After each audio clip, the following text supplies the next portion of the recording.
Why Gotye walked away after one of the biggest songs ever. For a stretch of 2012, one song seemed to be playing everywhere at once, on the radio, in shopping centers, at parties, on TV, and in millions of YouTube tabs around the world. It did not sound like a normal pop hit. It opened with a lonely guitar sample, a nervous little xylophone pattern, and a voice that sounded almost too exposed for mainstream radio. Then the chorus arrived. Kimbra answered back, and Somebody That I Used to Know became impossible to escape. The song reached #1 in countries around the world, spent 8 weeks at the top of the Billboard Hot 100, and helped Gotye win 3 Grammys, including Record of the Year. Its music video became one of the defining images of the early YouTube era, and then Gotye appeared to vanish. No quick follow-up album, no attempt to repeat the formula, no celebrity reinvention. More than a decade later, Making Mirrors is still his most recent studio album under the Gotye name. So why would an artist walk away just as the entire world finally learned his name? The answer is not that Gotye failed, retired, or stopped caring about music. In fact, the opposite is closer to the truth. He walked away from the machinery of being a pop star so he could return to the strange, patient, deeply personal work that made him an artist in the first place. Long before the face paint, Gotye was Wouter Wally de Backer, a Belgian-born musician whose family moved to Australia when he was 2. As a teenager, he played drums in a band with school friends. And later, he began building tracks alone, layering samples and instruments on basic home recording equipment. The name Gotye came from Gotye, a French version of Wouter. It was never designed as a slick pop persona. It was a private workshop where D. Backer could cut up old records and build songs piece by piece. His first album, Bored Face, arrived in 2003, Like Drawing Blood followed in 2006, and slowly built a serious audience in Australia. Songs such as Heart's a Mess already contained the qualities that would later make him famous. Uneasy percussion, dramatic vocals, handmade textures, and melancholy that felt both intimate and theatrical. At the same time, he played drums and sang in the Basics, a rock trio formed with Chris Schroeder and later joined by Tim Heath. 11th Gotye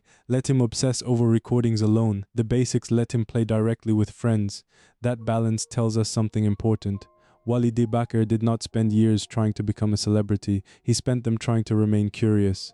Then came Making Mirrors. Somebody That I Used to Know was assembled slowly, rather than written as a calculated smash. Its foundation included a sample from Brazilian guitarist Luis Bonfa's 1967 recording Seville. De Backer built percussion and melody around it, then struggled to find the right second voice, for the song's change in perspective. That second perspective was essential. The first verse sounds like a wounded man telling the story of a breakup, but when Kimbra enters, the song stops being a simple complaint. The character challenges his version of events. Suddenly, both people sound hurt, both sound defensive, and neither completely owns the truth. Kimbra's performance gave the song its confrontation. Director Natasha Pincus gave it an image. De Backer and Kimbra, apparently naked, gradually absorbed into a geometric painting. The video was visually striking, emotionally uncomfortable, and easy to recognize in a single frame. The song first became enormous in Australia, then spread internationally. Covers, parodies, and television performances accelerated it. A Walk Off the Earth cover, with 5 musicians playing one guitar, became a viral event of its own. Soon, the song felt less like a release than a global public possession. Gotye had made a subtle, strange breakup song. The world turned it into a demand. Suddenly, there were interviews, flights, television bookings, award shows, and a long international tour. Everywhere he went, people wanted the same chorus and the same story. Many listeners did not see an artist with 3 albums and years of work behind him. They saw the painted guy from one video. Even during the song's peak, De Backer sounded uneasy about its saturation. In a 2012 interview with Australia's ABC, he said the track had become overplayed to the point of absurdity. He felt as though he had become an unwanted audio presence in people's lives. Years later, he remembered being amazed by the song's reach while also hearing a growing backlash from people who could no longer avoid it.